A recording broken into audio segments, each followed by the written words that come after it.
Assalamualaikum warahmatullahi wabarakatuh. Selamat siang dan salam sejahtera buat kita semua. Bapak Ibu peserta webinar yang terhormat, saya sangat senang dapat bergabung dengan Anda semua untuk acara yang sangat istimewa ini.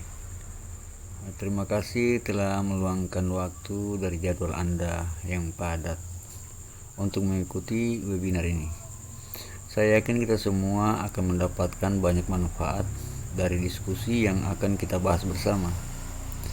Webinar kali ini akan membahas topik yang sangat relevan dan penting bagi kita semua.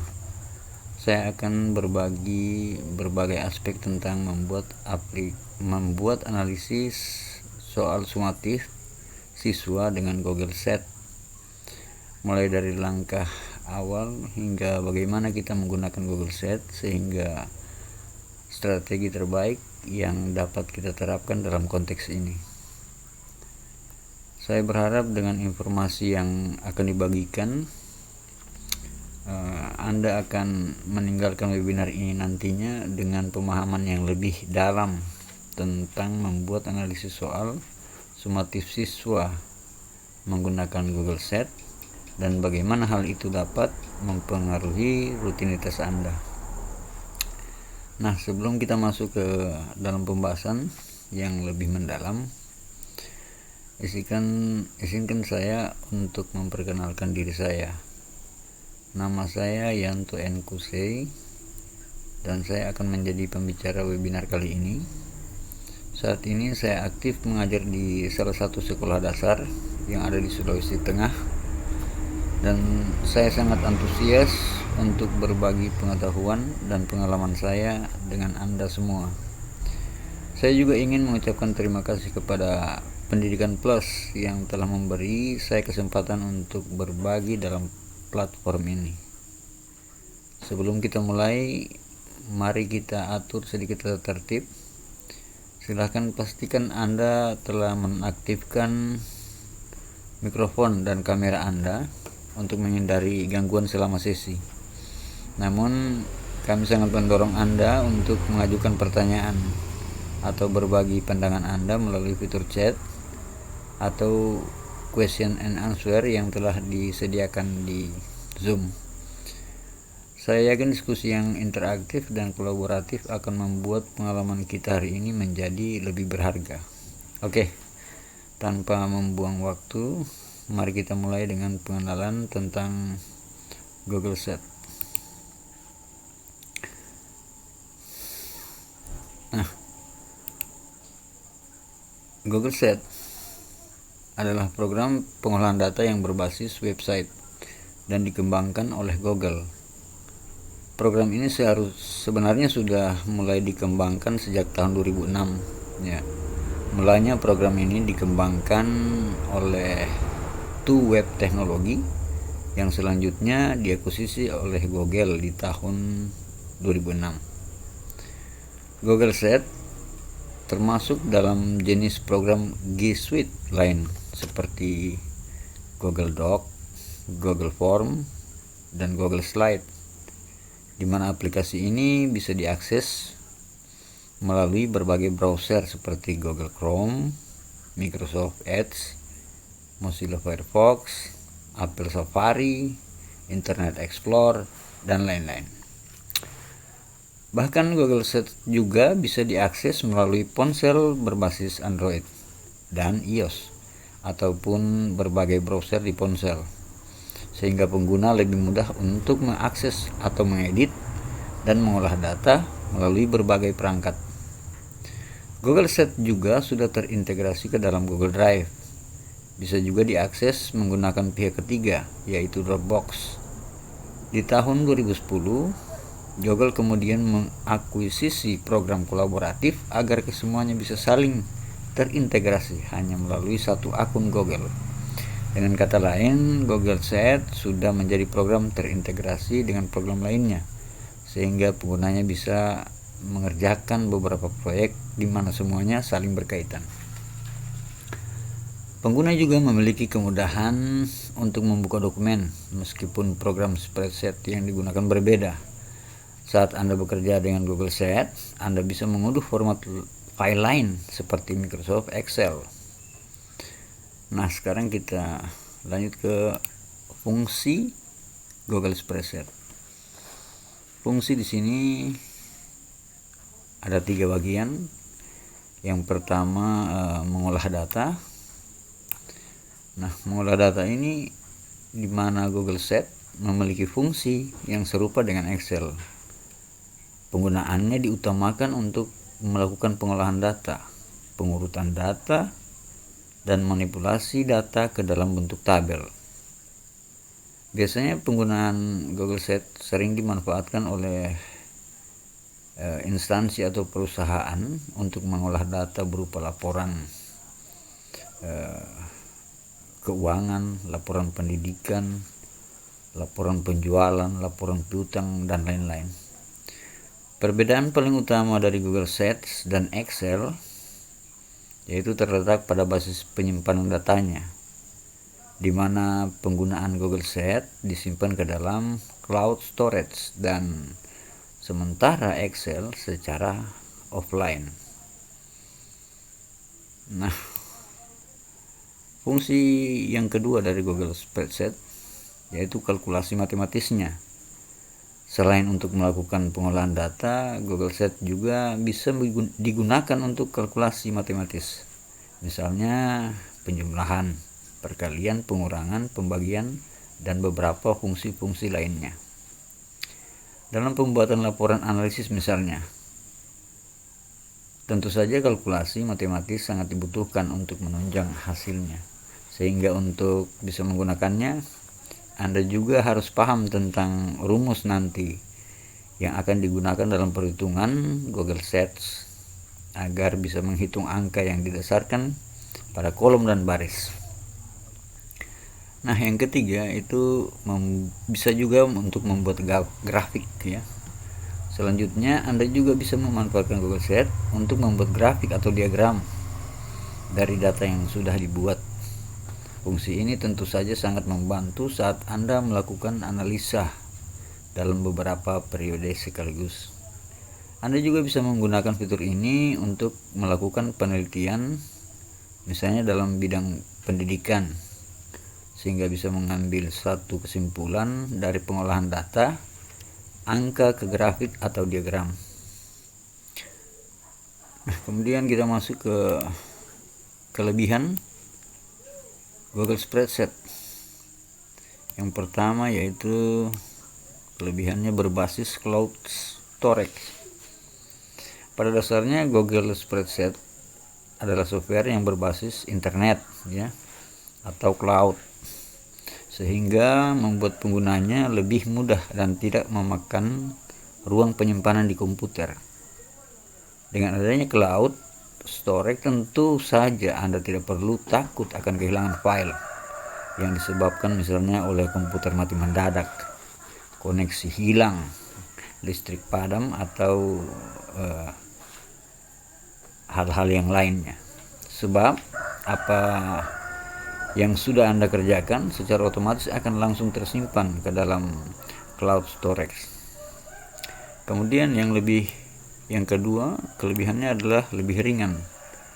Karena berbasis internet, tentu saja Anda tidak perlu mengunduh software tersebut untuk diinstal ke dalam komputer. Hal ini akan meringankan kinerja dari perangkat yang Anda gunakan. Anda bisa langsung mengakses Google Spreadsheet melalui browser, kemudian membuka file tersebut dari cloud storage. Hal ini tentu sangat menguntungkan bagi pengguna atau pelajar yang memang tidak terlalu banyak membutuhkan fungsi dari penggunaan spreadsheet. Kemudian yang ketiga, lebih fleksibel. Keunggulan dari Google Sheet selanjutnya bisa dilihat dari segi fleksibilitasnya, di mana Anda bisa mengaksesnya melalui berbagai perangkat dan sistem operasi. Misalnya dari ponsel yang menggunakan Android atau iOS, atau desktop yang menggunakan Windows atau Linux. Bisa juga menggunakan berbagai sistem operasi yang Anda pilih. Tidak hanya itu saja, Anda bisa langsung memberikan dan menerima feedback yang diberikan secara online, sebab Google Sheet bisa digunakan dengan anggota dari tim Anda secara online. Nah, yang keempat, kelebihan Google Sheet yang keempat yaitu gratis. Nah, biasanya untuk bisa menikmati berbagai fitur yang ditawarkan Google Sheet ini, Anda tidak perlu membayarnya. Meskipun ada beberapa fitur berbayar, tapi tidak terlalu diperlukan untuk pengguna harian. Kita lanjut ke kekurangan Google Spreadsheet. Kekurangan ini yang pertama, ekstensi penyimpanannya. Ya, ekstensi penyimpanan seperti yang kita ketahui bahwa kalau di Microsoft Excel, filenya dapat kita simpan dalam ekstensi .xlsx atau .xls, kemudian ada lagi .csv, kemudian .txt dan PDF.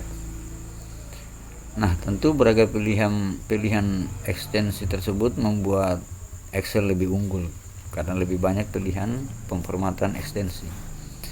Berbeda dari ekstensi yang disediakan oleh spreadsheet Google yang tersimpan di Google Drive, biasanya berakhiran ekstensi .gset dan bisa di-download dengan ekstensi XLSX, PDF, HTML, ODS, dan TSV, sehingga memang lebih terbatas daripada ekstensi yang dihasilkan oleh Microsoft Excel.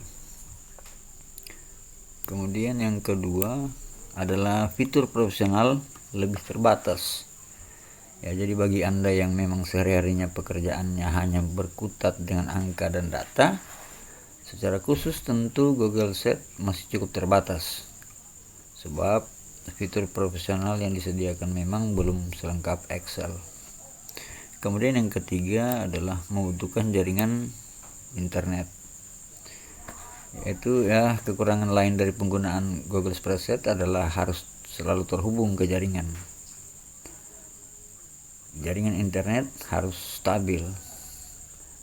Kestabilan jaringan internet yang digunakan sangat berpengaruh pada kelancaran pengerjaan Google Sheet.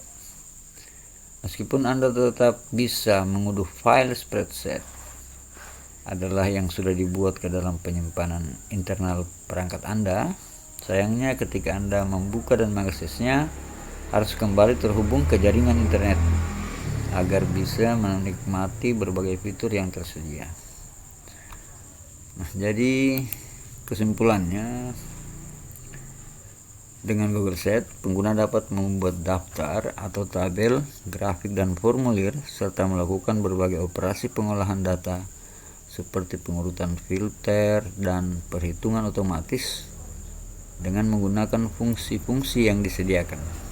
Spreadsheet yang dibuat di Google Sheet dapat diakses dan disunting secara bersama-sama oleh beberapa pengguna secara real time, memungkinkan kolaborasi yang efisien dan terpadu dalam satu dokumen. Baik, itulah sedikit penjelasan mengenai Google Spreadsheet, termasuk kelebihan dan kekurangannya. Sekarang kita coba untuk membuat analisis soal dengan Google Spreadsheet. Ya, yang pertama-tama,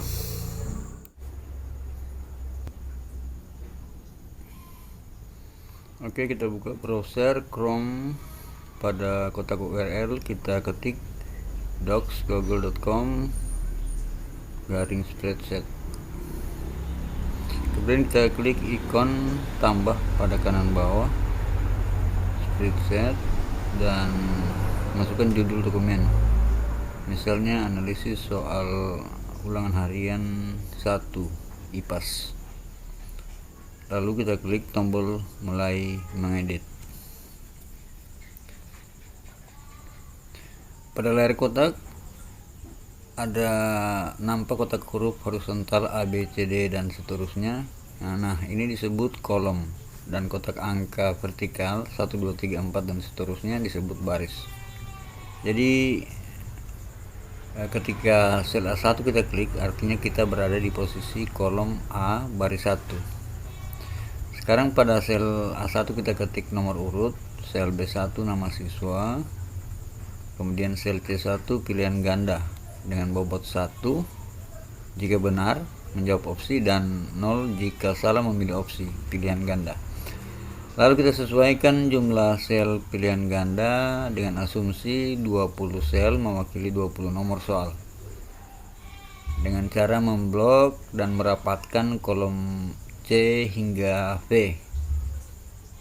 Nah, ini bisa kita lihat di layar.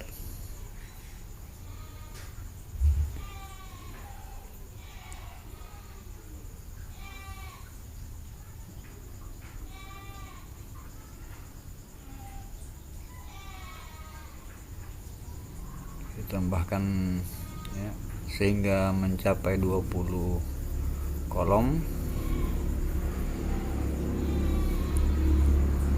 Kemudian kita rapatkan.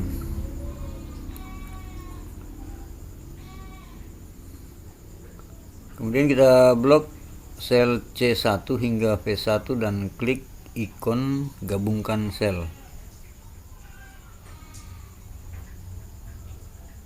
Pada sel W1 kita ketik isian dengan bobot 2 jika jawaban benar, 1 jika kurang tepat, dan 0 jika tidak dijawab. Kita coba membuat 10 sel untuk nomor soal isian dan mengaturnya lebih rapat.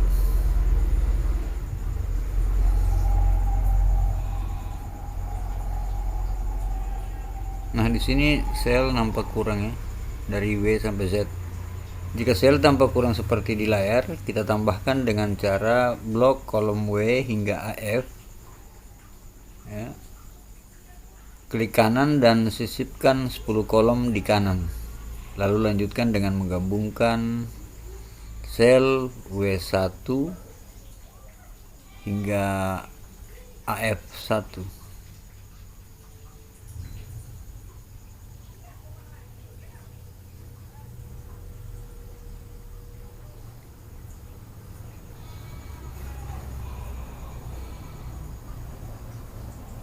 Nah, pada sel AG1 ketik uraian dengan bobot 3 jika jawaban sesuai, 2 jika kurang sesuai, 1 jika tidak terisi. Sesuaikan dan gabungkan sel.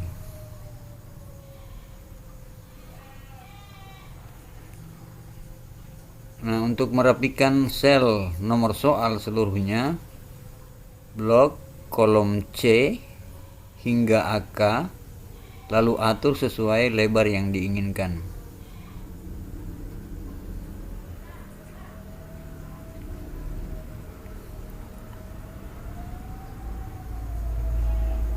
Blok sel A1 hingga AK1 dan beri batas dengan mengklik ikon batas, lalu sejajarkan dengan mengklik ikon titik 3 dan memilih perataan vertikal dan horizontal sehingga nampak seperti di layar.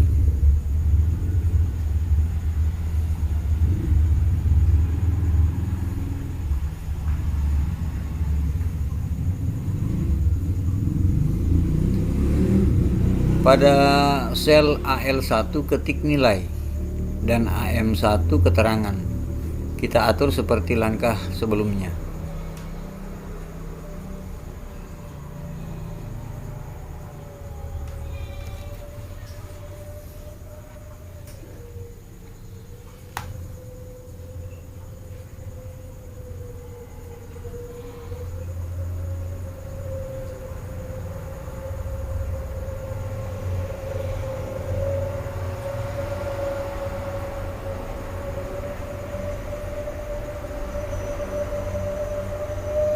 Nah, sekarang kita akan membuat penomoran otomatis dengan rumus row. Ya. Di sel A2,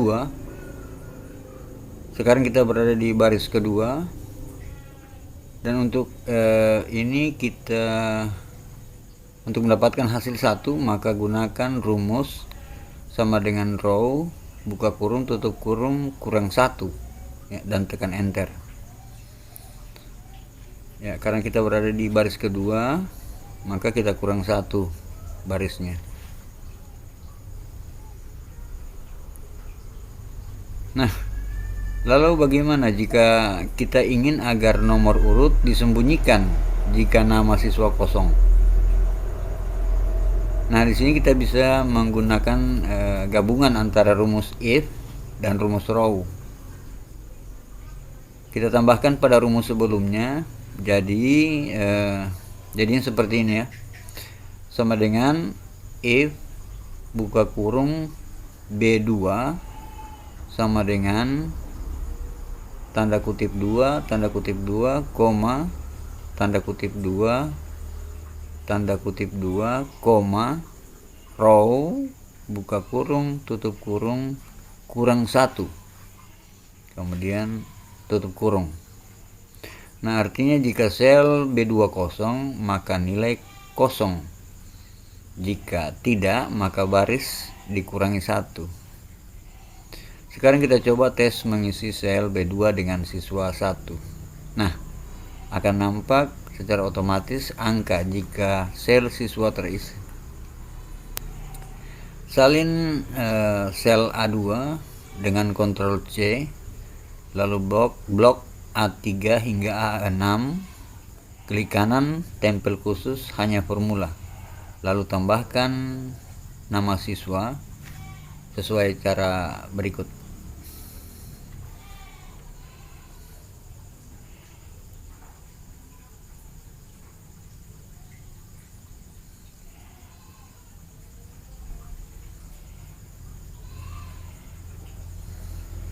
Nah, berikutnya kita akan coba tambahkan baris dengan mengklik kanan baris 2 dan menyisipkan 1 baris di atas. Kita akan coba buat. Nah, tapi sebelumnya kita atur dulu posisi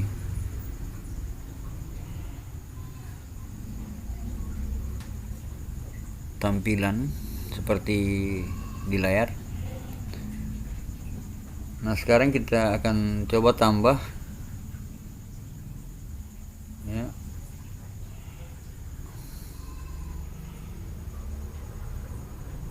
ya, otomatis rumus penomoran berubah ya. Tinggal ganti saja rumus di sel A3, jadi menjadi if B3 sama dengan kutip-kutip row kurang 2. Nah, ini akan secara otomatis berubah. Kemudian kita salin dan tempel ke bawah.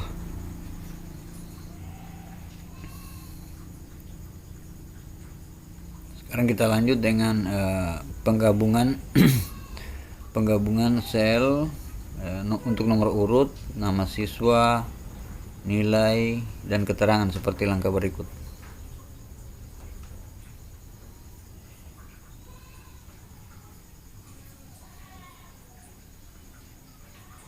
Nah, selanjutnya kita akan membuat penomoran soal menggunakan rumus kolom hampir sama dengan fungsi row tadi. Ya, pada kolom C posisi kita berada di kolom 3. Jadi untuk mendapatkan nilai 1, kita buat rumus di sel C2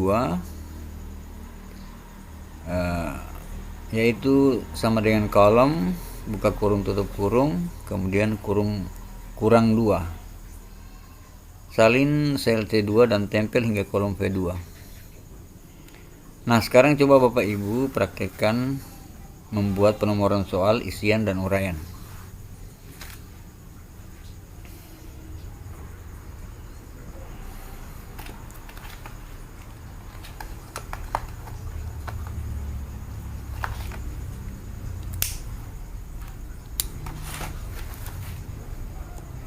Nah, mudah bukan? Langkahnya hampir sama dengan penomoran. Nah, kita tinggal melihat urutan kolom yang akan kita mulai. Ya, untuk melengkapi tampilan, kita sedikit melakukan pewarnaan pada sel dengan mengikuti langkah-langkah berikut.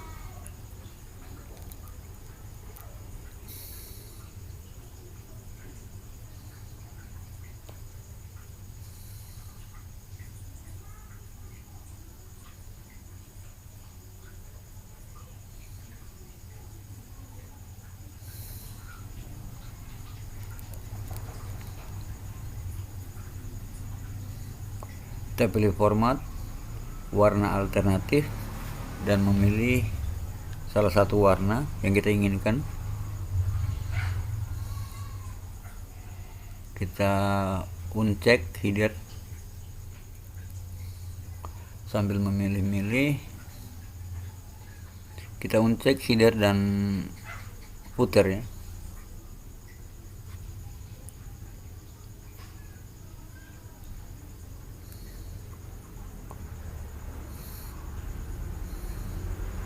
Kemudian kita klik tombol selesai, lalu kita blok A1 hingga AM2, kita beri warna.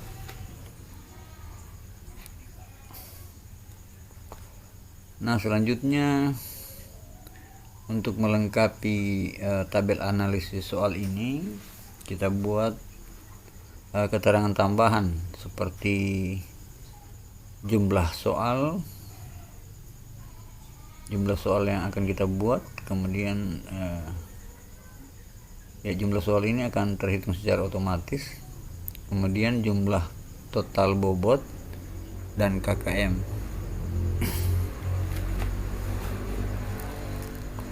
Kita mulai dengan jumlah soal yang dihitung secara otomatis. Ya, pada sel AO2 kita gunakan rumus count A untuk menghitung jumlah soal dengan rumus sama dengan count A buka kurung C3 titik 2 AK3, lalu enter.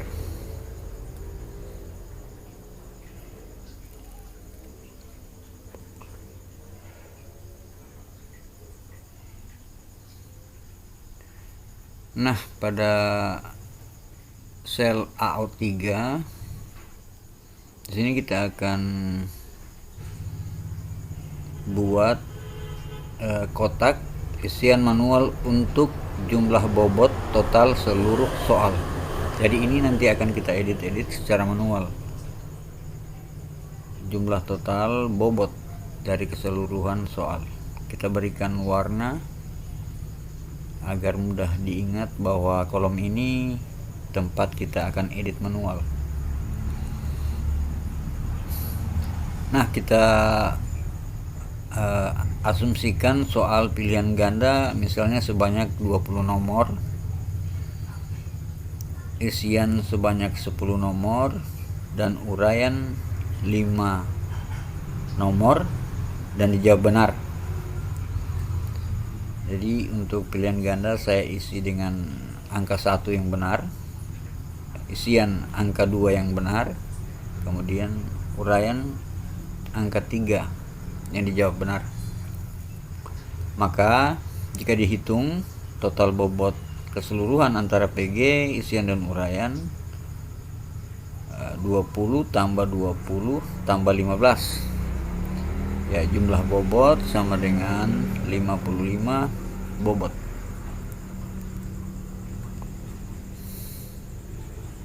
Oh, yang di atas ini salah ya, rumusnya itu sama dengan sum.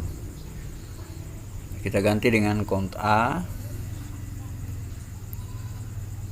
C3 titik 2 AK3. Nah, jumlah soal di sini 35 nomor. Ya, untuk jumlah bobot kita buat di sel AL3 di sel AL AO3 ya, di sel AO3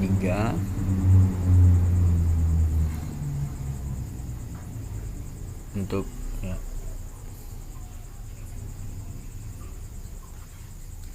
ya, di AO3 kita isi dengan manual 55 bobot.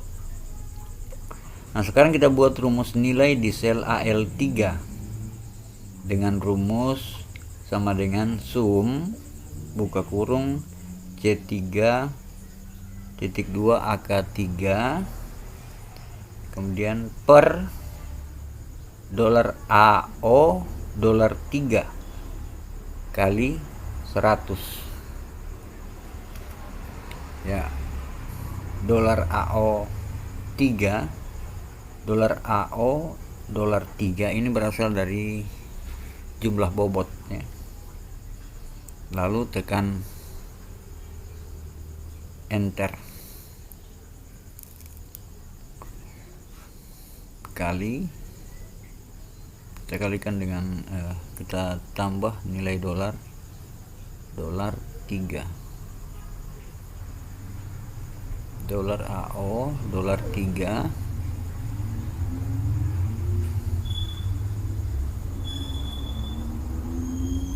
kali 100, artinya menjumlahkan sel C3 hingga AK3 lalu dibagi dengan jumlah bobot di sel AO3 dan dikali 100 ya. Fungsi untuk dolar pada dolar AO dolar 3 yaitu untuk mempertahankan nilai bobot agar tidak bergeser pada saat di copy paste nantinya.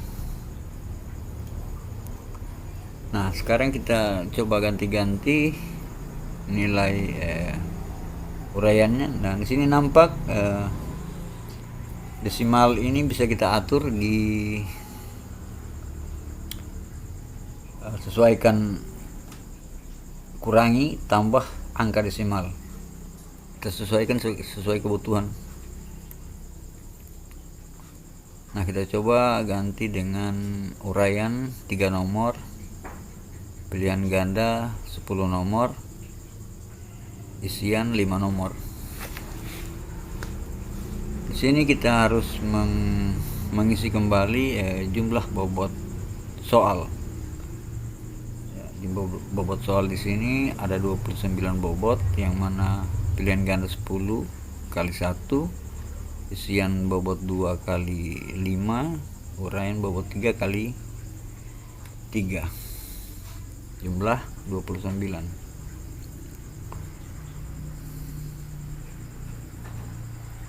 Jangan lupa sel jumlah bobot dihitung berdasarkan bobot di tiap jenis soal.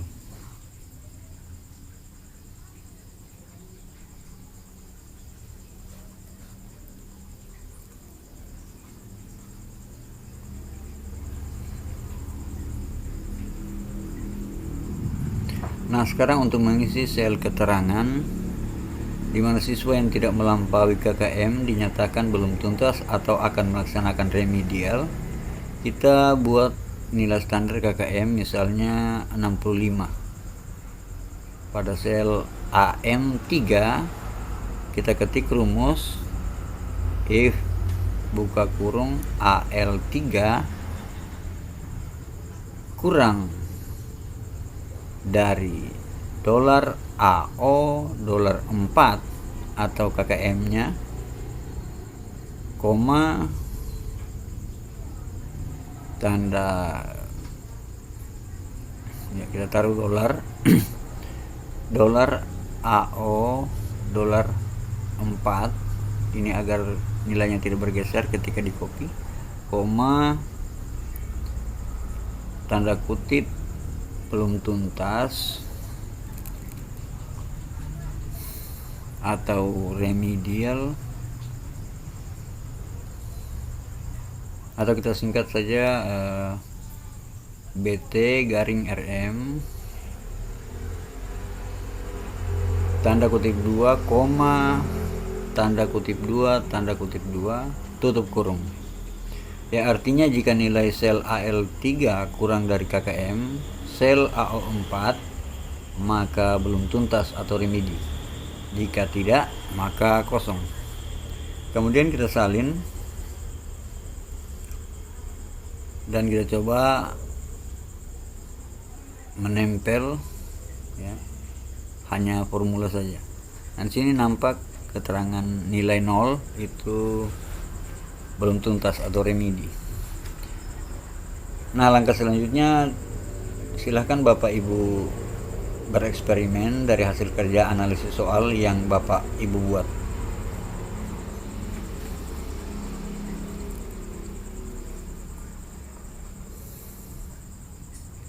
Misalnya mengatur posisi desimal,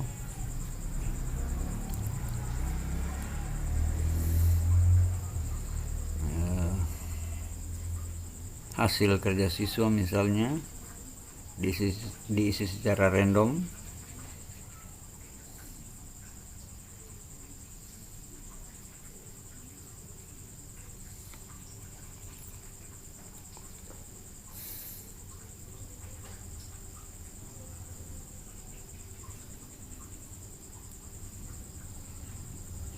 Nah, sekarang analisis soal yang Bapak Ibu buat ini sudah bisa dipakai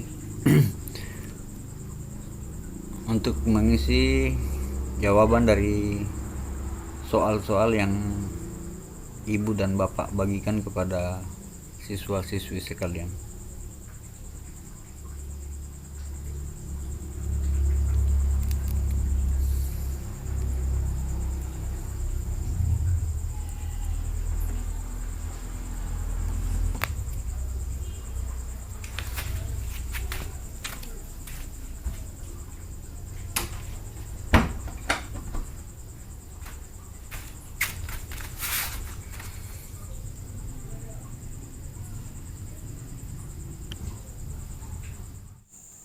Oke, tidak terasa kita sampai di akhir sesi. Semoga materi yang telah kita bagikan hari ini dapat memberikan wawasan baru dan bernilai bagi Bapak Ibu sekalian. Saya berharap Anda dapat mengaplikasikan pengetahuan yang didapat untuk meningkatkan kualitas kerja atau kehidupan pribadi Anda. Jangan ragu untuk terus menjelajahi topik yang telah kita bahas ini. Ingatlah bahwa proses pembelajaran adalah perjalanan yang berkelanjutan. Semoga acara ini dapat menjadi awal dari kolaborasi yang lebih lanjut di masa depan. Terakhir, tetaplah terhubung dengan kami melalui saluran komunikasi yang telah disediakan. Jika Anda memiliki pertanyaan tambahan atau ingin berbagi pemikiran, jangan ragu untuk menghubungi kami. Sekali lagi, terima kasih atas partisipasi Anda dan sampai jumpa di acara berikutnya. Semoga hari ini menyenangkan dan sukses selalu. Salam sejahtera untuk kita semua. Wassalamualaikum warahmatullahi wabarakatuh.